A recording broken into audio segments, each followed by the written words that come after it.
o da quella per andare in quella direzione verso Castianos.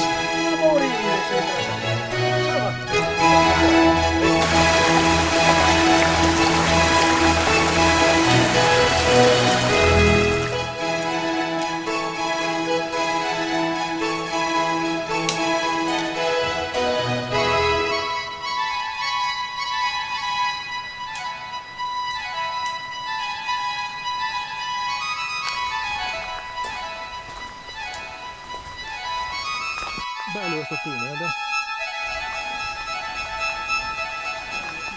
Hanno creato una marea, non si vede bene, è tutto coperto dai muschi, ma c'è una marea infinita di sassi medio-grandi, proprio si vede riportati da alluvioni giganteschi.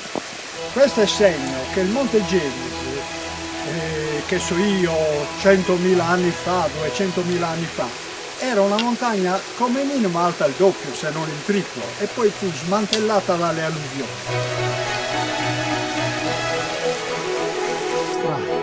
No.